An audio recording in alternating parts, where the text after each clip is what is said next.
Les miracles ne font pas de vous un chrétien mature. Shalom bien-aimés dans le Seigneur.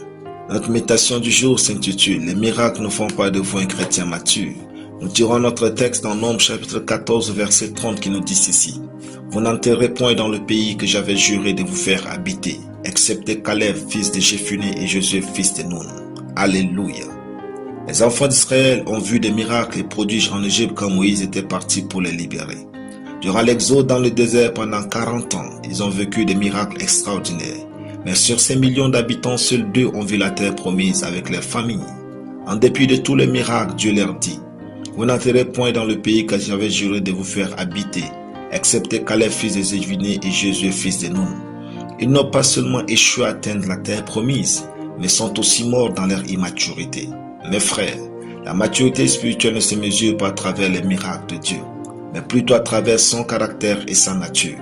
Il devient donc indéniable de chercher à grandir avec Dieu et de chercher à lui ressembler. Les miracles de Dieu ne vous font pas grandir. Désirez son encadrement. Les miracles de Dieu ne vous changent pas toujours. Désirez son brisement. Les miracles ne vous permettent pas de connaître profondément Dieu. Prenez le temps d'étudier sa parole pour le découvrir. Les miracles ne sont pas un indicateur de l'approbation divine. Vivez plutôt dans sa sainteté. Dans la nouvelle alliance, Jésus dit, « Ceux qui me disent Seigneur, Seigneur, n'entreront pas tous dans le royaume des cieux, mais celui-là seul qui fait la volonté de mon Père qui est dans les cieux. Plusieurs me diront en ces jours-là, Seigneur, Seigneur, n'avons-nous pas prophétisé par ton nom? N'avons-nous pas chassé les démons par ton nom? Et n'avons-nous pas fait beaucoup de miracles par ton nom? » Matthieu 7, 21 à 22. Comme quoi les miracles et la manifestation de l'onction ne sont pas synonymes de la maturité spirituelle. Ainsi, même si Dieu agit par vous, cherchez à connaître sa parole et à grandir dans ses voies. Même si Dieu agit au travers de vous, soyez intéressés par le fait de grandir dans sa connaissance. La maturité, c'est aimer comme Dieu. La maturité, c'est pratiquer la parole de Dieu. La maturité, c'est pardonner comme Dieu.